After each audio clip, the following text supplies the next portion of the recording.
qui peut jouer aussi. Yo, moi. Alors, Siro, interrogeons-nous pour savoir déjà c'est qui l'enfant. L'enfant est le produit, en fait, de la relation d'un père et d'une mère. De cette relation-là, donc, va germer cet embryon à qui le père et la mère donnent un certain nombre d'éléments constitutifs de sa personnalité. On dit généralement qu'on accouche un enfant, mais on n'accouche pas son cœur. Donc le parent peut mettre au monde son enfant et on va dire que étymologiquement, le parent, c'est la première barrière, n'est-ce pas? C'est la première protection que la société offre à un individu quand il naît.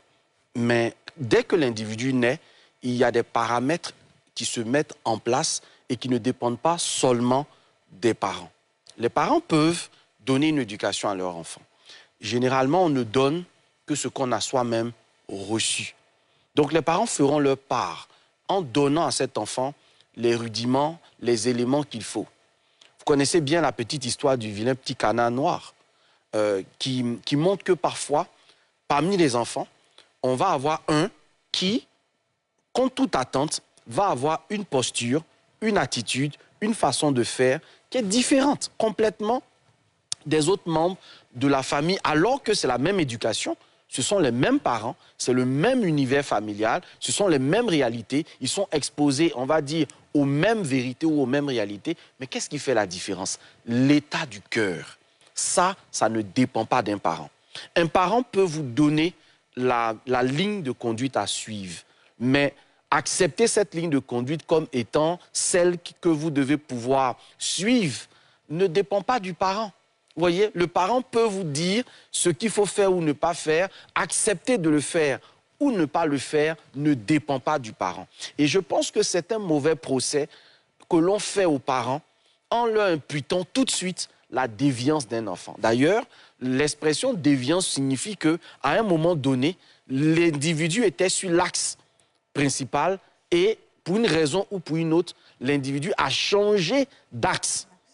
Donc ce changement d'axe-là, oui, par moment, ça peut être le fait des parents, mais il y a la société dans laquelle on vit. Il y a l'environnement dans lequel on est. Il y a les médiums, ce qu'on appelle les médiums, c'est tous les médias, télé, cinéma, etc. Aujourd'hui, on a Internet.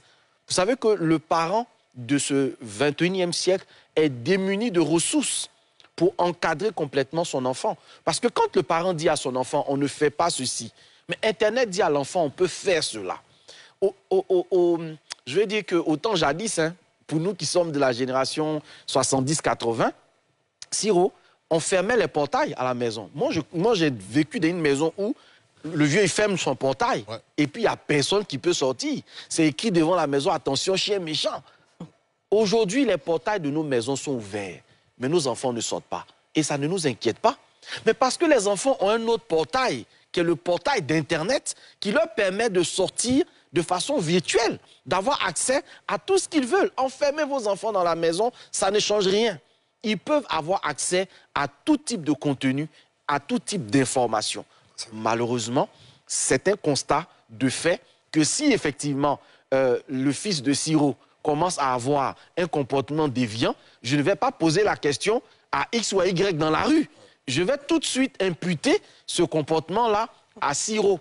Mais agir de cette façon, c'est montrer une double ignorance. Mais avec ce que tu dis, je voulais poser une question à Aminata. Aminata, avec tout ce que Yoman dit, ça veut dire que l'autorité parentale a disparu? Complètement. Je suis de ceux qui pensent que l'autorité parentale a complètement disparu en Côte d'Ivoire.